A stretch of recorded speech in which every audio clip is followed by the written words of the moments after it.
Anno 1800 is a game all about building a massive empire which spreads across dozens of islands and even to different worlds. With that comes the task of building huge production chains to fulfill the ever-growing needs and luxuries of your evolving population. You'll need to create complex trade routes to deliver goods between islands and even across the globe, all for the sake of progress. But what if we don't do that? What if we don't do any of that at all and limit ourselves to one single tiny island? How far could we get? Hey guys, how's it going? My name is Eddie, also known as Teukeh, and in this video I want to answer the question, can you beat Anno 1800 on one tiny island?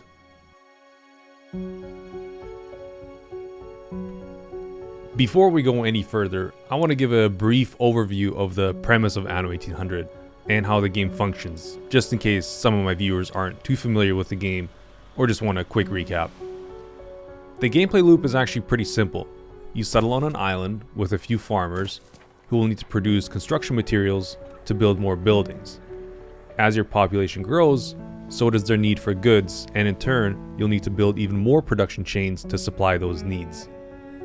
Once all of their needs are met, you may upgrade those houses with construction materials to the next tier, and this process continues, adding more and more complexity with each tier. Additionally, not every island has access to all resource types, so ideally you would settle on multiple islands so you can import those goods from different islands. By now, you should begin to see why confining ourselves to a single tiny island can become a little bit problematic. I know some of you that are familiar with the game are already asking, how exactly do you beat an endless sandbox game?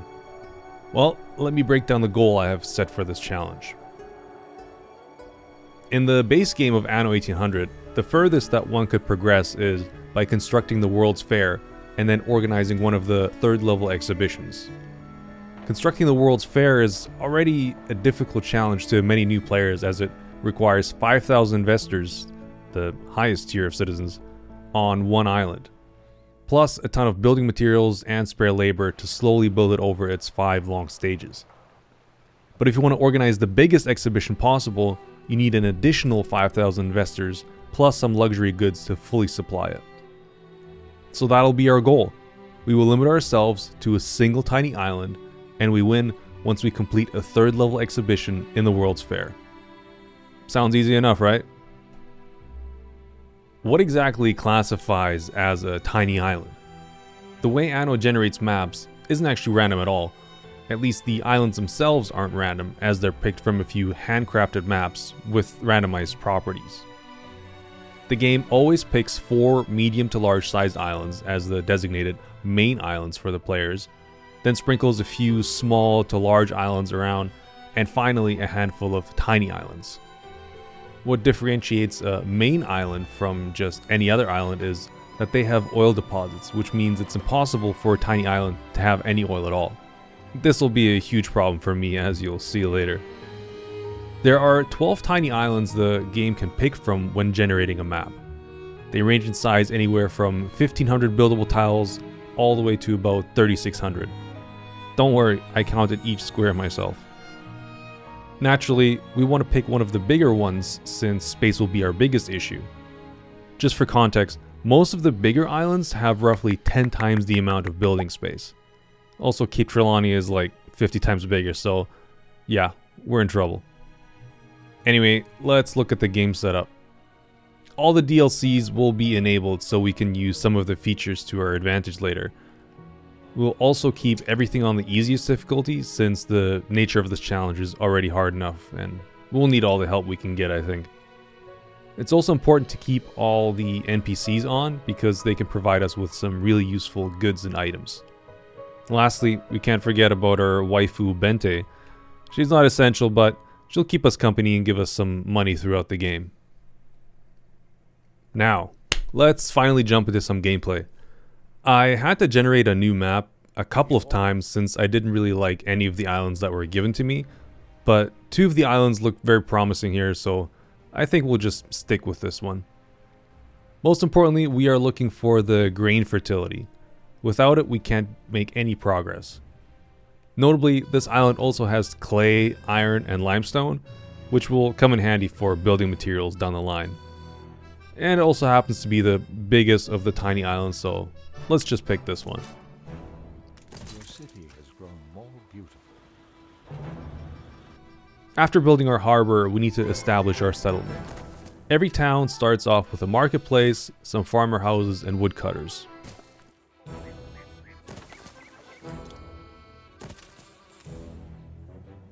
You reached a new milestone.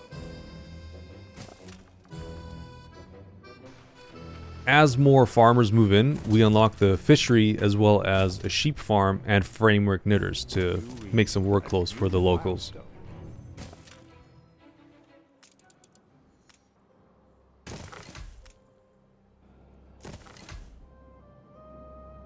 Contrary to how I've seen many people play, you don't actually need potatoes and schnapps to progress. The happiness tab is completely optional and is not necessary for your citizens to upgrade to the next tier. I'm gonna build them a pub though, just to make sure they don't start burning things to the ground, and they already started. Now's probably a good time to introduce our neutral traders. Sir Archibald Blake will trade us a constant supply of wood, bricks, and steel beams for the entire game. Archie's known for his, let's just say, interesting dialogue. I am quite penetrated by your kindness. Ellie Bleakworth, the prison warden, sells us various ores as well as people? It was a different time back then, I guess. More importantly though, he does provide us some good income by buying our excess soap for his prisoners. And Madame Kahina just sells us luxury goods for our upper class people and giving us the occasional quest for more money. Upgrading our farmers to workers is pretty easy since they only have 3 needs, which we've already met, so let's get them upgraded. You reached a new milestone. It's important to keep in mind not to upgrade all of our people to the highest tier since we still need the lower tier farmers to fill some of the jobs. So far we only needed lumber to build all of our buildings, but now we also need bricks. It takes 100 workers to fill up a production chain for bricks, and since our buddy Archie over here Buckaroo! is taking his sweet time to sell us bricks, we need to rely on ourselves for the time being. Now that we're producing bricks, we did end up in the negative on our income, but it shouldn't be too long before we're back to making some money. Our bottleneck right now is bricks. I'm just going to expand our town some more with farmer residences while we wait for our bricks to come in. With a few more workers moved in, we can now start our bread production. Milestone. 2 grain farms, a mill, and 2 bakeries should be enough to last us for quite a while. Farms are also really good for using up these difficult to utilize areas in the corners, so we'll make sure to always do that. I also increased the production for the grain farms so we can stockpile some grain for our pig silos. Speaking of pigs, let's finish the last production chains we need for our workers. 2 pig farms with silos, 2 butchers, and a full soap production chain is all we need. Now just double check to see if we're producing enough for our workers, a little newspaper propaganda, school, church, and the police station to keep the workers in check, and we're ready to go to the next tier. Artisans.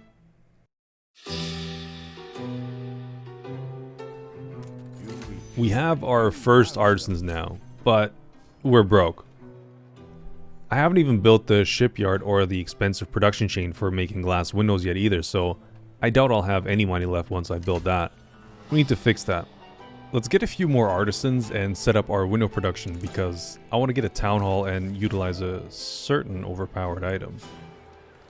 Glass is set up. We got our shipyard finally, and it's gone. Once this town hall is up and running with my little trump card, money won't be a problem though. In the meantime, I saved up a bunch of sails so we can pump out some schooners for trade routes, and I'll actually sell some of the ships to our boy Archie as well for some quick cash. That really is first rate. The warden will gladly buy our excess soap while simultaneously selling us coal that we can ship over and sell to Archie for a markup. Righty-ho. I also make sure to complete quests whenever they pop up, as they're usually pretty easy to do. Unless Bente decides to troll us with a potato quest for some reason. I don't have any potatoes. Next time will be more Nope. than The windows are in, and I called in Paloma earlier to deliver the trump card.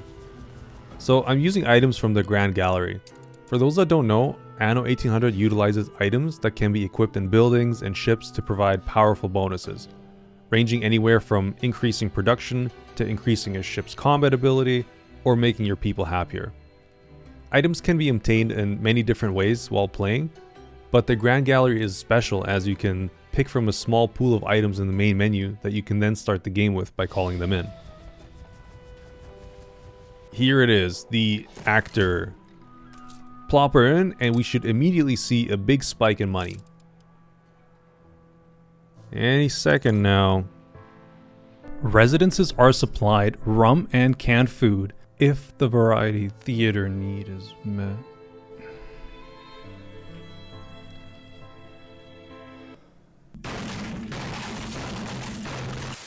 So I might be a bit of an idiot and forgot the variety theater section of the text, so we'll need to wait a tiny bit longer for 40 more windows. But once we get those, the artisans will be provided with both rum and canned goods, which bring in a ton of money. Not to mention the canned goods production chain is a huge pain in the ass to set up and requires a lot of space, and this item lets us completely skip over that. It's one of the best items in the game for sure. I knew you'd come. While I wait again, Archie has taken his sweet time providing me with steel beams, so I will just set up my own production line, otherwise I'll be sitting here forever. Also, the pirates are creeping in, and I have no money to pay them off right now, so I need to set up some weapon production as well to fight them off until then. I think 2 minigun ships and the flagship ought to be enough to push them back. every man will be avenged. Right about now, space is becoming a bit of a concern, but we managed to get all the vital production chains online anyway. The theater is up and running, and we can move on to focusing on our docklands and expeditions. That's where the real money is. Expeditions are an important part of Anno. You take a ship and fill it with goods and items, and then send it off the map to either find rare items, or in this case, discover a new world. There are 4 additional worlds you can discover. The New World, Cape Trelawney, the Arctic, and Mbesa. I'm not interested in the islands, clearly, but there's a particular NPC trader in Mbesa that buys a luxury good that our buddy Archie happens to sell, and he's willing to pay a ton of money for it. Bish bang bibbly, there she blows. Stop it. Get some help. As we progressed through the expedition, we actually lucked out and got a legendary item which is worth a ton of money. We'll sell it and use the money as starting capital for our pocket watch export. Each pocket watch costs $8,320, but sells for $13,312 in Mbesa, making for a total of $4,992 profit per watch sold, or $748,800 per shipment, which is an insanely fast way of making money. All you need is some starting capital, set up the trade route, and let the money flow in. By the way, just so you know, these profit margins aren't exclusive to the pocket watch item. Every neutral trader that buys something for a special price buys it at the same increased rate, regardless of item. It would just take a lot longer to become a millionaire selling coal to Archie, but at least you'd hear his beautiful voice lines along the way. Alas, my bowels churn afresh, and I must beg your expertise. Who the fuck starts a conversation like that? I just sat down. With our money problem solved thanks to having more artisans and exporting watches over time, we can turn our focus back to fulfilling the needs of our artisans. Thanks to the actor, we can cross off canned goods, and all that's left are sewing machines and fur coats. This island does have furs available, and we could produce our own coats, but it would take up a ton of space, which we simply don't have. So instead we will use the overpowered Docklands. Docklands is one of the expansions added back in Season 3, and it is incredibly powerful. So much so that many in the community argue that it's too strong, especially when we pair it together with the most broken item in the game, which we will obviously exploit. Essentially, Docklands is an import-export hub where you can exchange goods for other goods. I'll do my best to summarize it here. Once you've built the main wharf, you can build additional modules to increase the effectiveness of your Docklands. The two that concern us are the depot to increase storage capacity and the exports office to increase the number of export-import contracts available to us. To unlock additional modules, we need to increase the exporter level of goods that we export. To do that, you simply need to export more than 1,000 of one resource to level it up, unlocking more modules as you go. On the right here are all the goods available for import. Some are locked and will become available as our population grows, and others are locked until we either export X amount of goods, import certain goods, or after having a certain amount of active contracts. So the goal right now is to unlock more imports, mainly the fur coats, as we need those to upgrade our artisans to engineers. We need to export over 600 tons of any good to unlock it, and since we lack space, I think our best option is to utilize our coast and overproduce fish. As for sewing machines, we can ask our boy Archie to hook us up, but we can just make those ourselves. We have the iron for it. I mentioned the most broken item in the game earlier, and it's none other than our boy Bruno Ironbright. I got him delivered alongside the actor from before. He's a legendary item that gives insane bonuses, beyond broken. When placed in a trade union, sewing machine factories have a 50% productivity increase, and additionally, and most importantly, every third production cycle, you get advanced weapons and steam motors for free. Like, I really want to make sure you understand how insane this is, okay? It costs 3 iron and 1.5 wood, let's round it to 2, to make 3 sewing machines, 1 steam motor, and 1 advanced weapon, yeah? AKA $88. You can sell that for $17,362, or import another 157 iron ore. It's literally an infinite money glitch, except the devs thought it was a good idea to put this in the game for some reason, but I'm not complaining.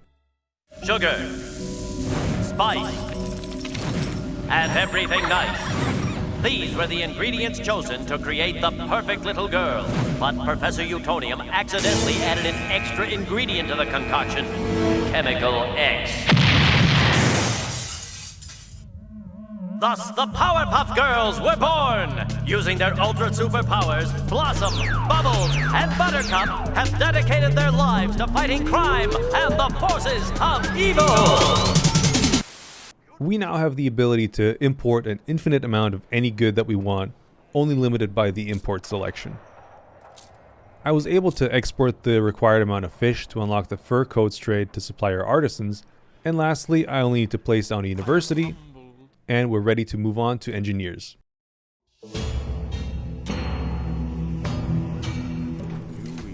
New tier of citizens means new needs to fulfill and new problems to be solved. With engineers unlocked, we now also have access to the final construction material, reinforced concrete. Let's quickly build a basic production chain and then take a look at the needs of our engineers. There are multiple ways that I could get spectacles. The warden sells the ore, I would need to make them myself.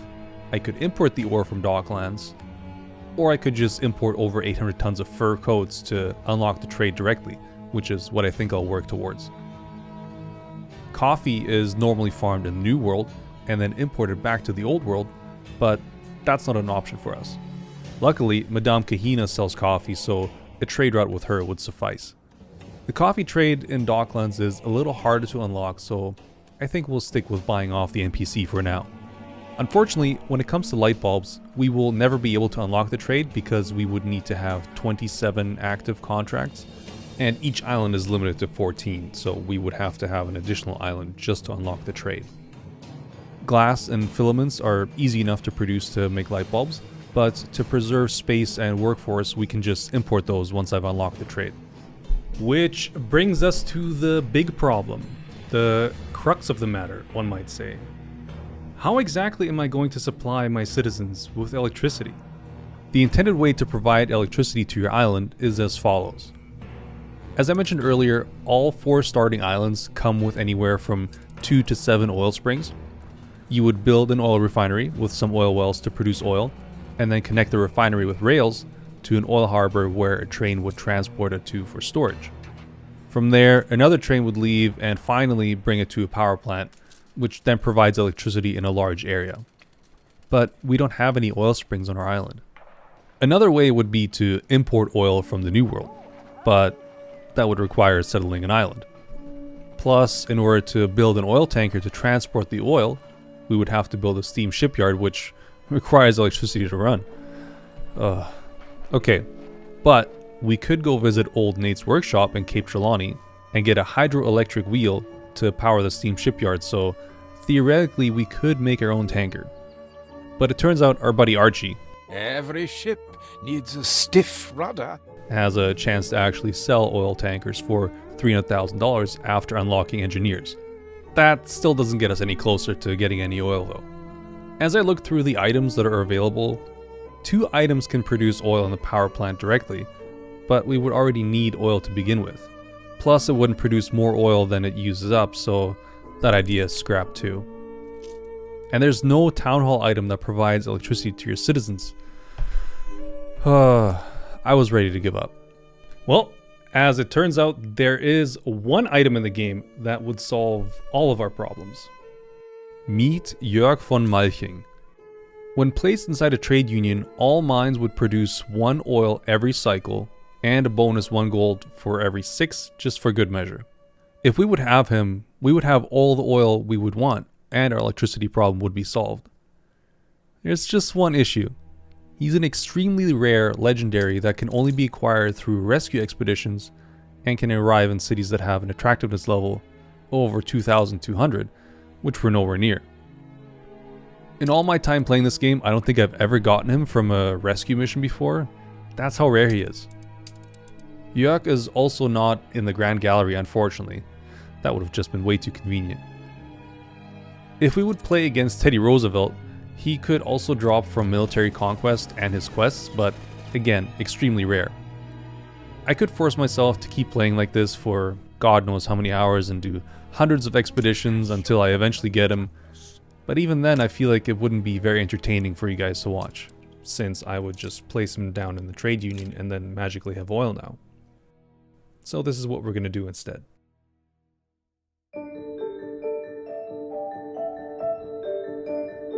We're going to compromise and turn this 1 tiny island challenge into 2 tiny islands challenge.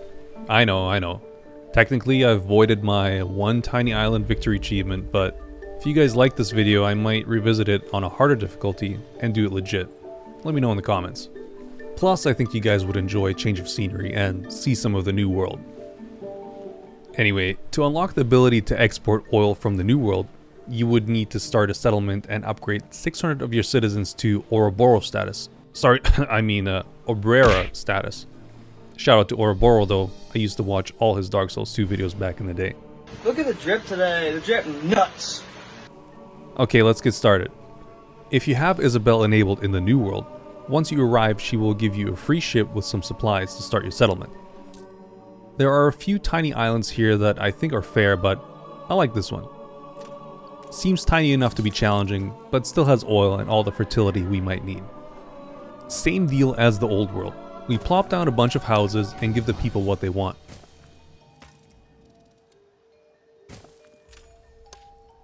A market, some fried plantains, You reached a new milestone.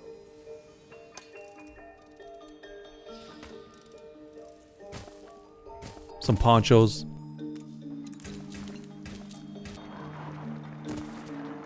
and my boys are ready to transition. You reached a new milestone. Excuse me, it's ma'am. It is ma'am. Once our people are obreras, we can provide them with tortillas, and I think that might actually be enough to get to 600. But if we're really struggling, we could always ship over some coffee from our main island to boost the population. Setting up tortillas takes up a ton of space and we're basically already completely out of room. Eventually, as the tortillas come in and we build more houses, I can upgrade more of them to obreras and we reach a new city status, colony. And with that, we've unlocked oil production in the New World by having 600 obreras on our island. I have to ship over some building materials to set everything up first though, since we can't produce any of it in the New World. Now all that's left is to move some stuff around to create room for the refinery and train tracks to the oil harbor. Purchase an oil tanker from Archie, and shuffle some buildings around in the old world to make room for the upcoming power plant. I set up an oil route, and soon enough we should have oil back home to give electricity to our engineers. Problem solved. Just pretend I got York, okay?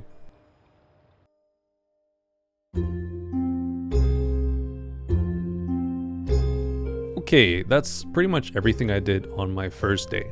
Hopefully I can finish this challenge by the end of day 2 of my play session. I think I'm already like 8 hours into this playthrough. I had to cut out a bunch of footage. By the way, I'm not really showing it off, but I am still constantly using the Docklands to level up to get more modules and unlock better trades, etc. I'm not producing any goods on the island outside of light bulbs, windows, reinforced concrete, and of course 4 overpowered sewing machine factories to fuel my entire economy. I would like to point out that my sewing machines got an even crazier upgrade. I've probably spent millions already in Bleakworth's shop, re-rolling items, trying to find Bruno's partner in crime, aka Dario the mechanical engineer. Similar to Bruno, Dario produces pocket watches and gramophones every 8 cycles, while also replacing the need for steel and just use iron ore to make sewing machines instead.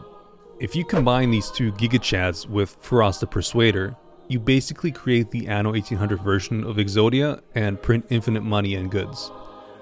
We now enter the age of big business by upgrading our engineers to investors, the highest tier of citizens. Investors don't produce anything, but they spend a ton of money on goods, and we can now finally place down the foundation of the World's Fair. Who would have thought that placing the World's Fair would be the hardest thing I've done so far? I probably spent a good 20 minutes deleting things and moving stuff around trying to fit this behemoth of a building onto this island somewhere. I was unlucky with these clay deposits as they're pretty much useless to me now and are just taking up valuable space. But after a lot of back and forth, I was able to find a spot. For reference, some of the tiny islands are so small you couldn't even place the foundation down if you wanted to. Unlike most buildings in the game, which are built instantly, the World's Fair is built in 5 different phases. Phase 1 was just placing down the foundation. Phase 2 requires a workforce of 500 farmers, 150 wood, and 300 cement. But we don't have 500 farmers, and no more room for houses. So what we actually need to do is downgrade our citizens to farmer status just to fill the workforce requirement. It will take 30 minutes to complete the phase, and in the meantime I'll just manage the economy and make sure there's a constant stream of goods being imported through the Docklands. As phase 2 finishes up, phase 3 needs 1,750 investors on the island just so we can start it. Not to mention the required 1,000 workers and some more building materials. So now we need to upgrade most of our citizens just to get the required investors, only to downgrade them again so we have the 1,000 workers necessary. Luckily, I'm playing on the easy difficulty, which refunds me the resources when I downgrade houses. That will be a terrible process on expert difficulty. Alright, now we gotta wait another 30 minutes. And boom! Phase 3 is done. The first 3 parts were fairly harmless. Now it's really starting to pick up. We need 3,000 investors to unlock the phase. And once we start it, 1,500 artisans, 300 windows, 150 steam engines, and 150 wood veneers. Luckily for me, the sewing machine factories are already magically producing steam engines, but I haven't made any wood veneers, and I can't import it either since I have to import 1,500 tons of cotton first, and I need 20 contracts to unlock cotton, so I'm forced to make them myself. No matter though, as they're pretty easy to make, it just needs wood and a factory. As for 3,000 investors, I'll pretty much have to upgrade every house on the island just to reach that number, since I don't feel like having to remove all my production just yet. But over time, as the needs were being met, I upgraded a bunch of houses until I had the 3,000 investors. Same spiel as before, we start phase 4, downgrade to get back to 1,500 artisans, and wait for 30 minutes. Phase 4 is done, and the last phase remains, phase 5. An insane 5,000 investors are needed. Then 300 filaments, 150 light bulbs, and 300 caoutchouc, and 2,000 engineers.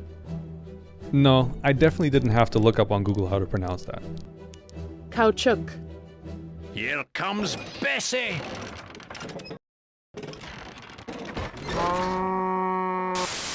You might have noticed on the previous phase, I had already upgraded the majority of houses and barely squeezed 3,000 investors out.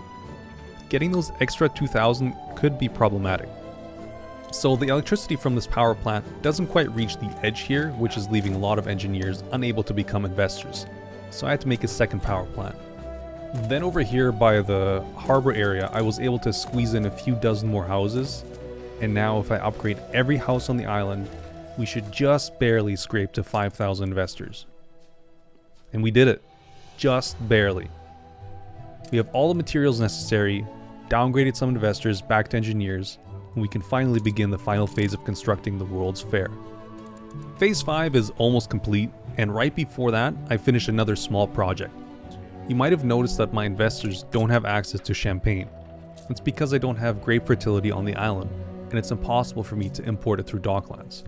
So what I did was a bit of shopping over by the prison and Madame Kahina in an attempt to get 3 key items. After a few $1 million spent, I managed to get a hybrid grapevine item, which gives me access to grape fertility in the area of the trade union, while also boosting production by 25%. Medal winning producer boosts production by 40%, and every 8 cycles I get free champagne. And of course, our boy Faraz for another 50% production.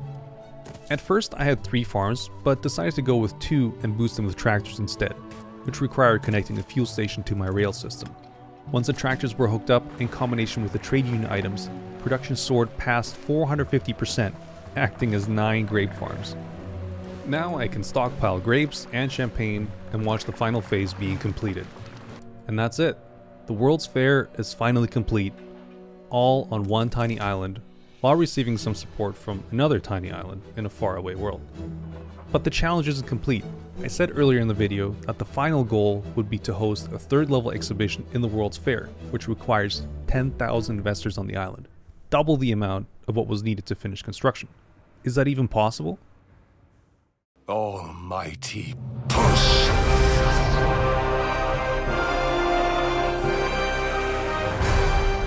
This is it. The final push. How could we possibly get to 10,000 investors? Even if I were to delete everything on the island and fill it with houses, it wouldn't be enough to get that many investors.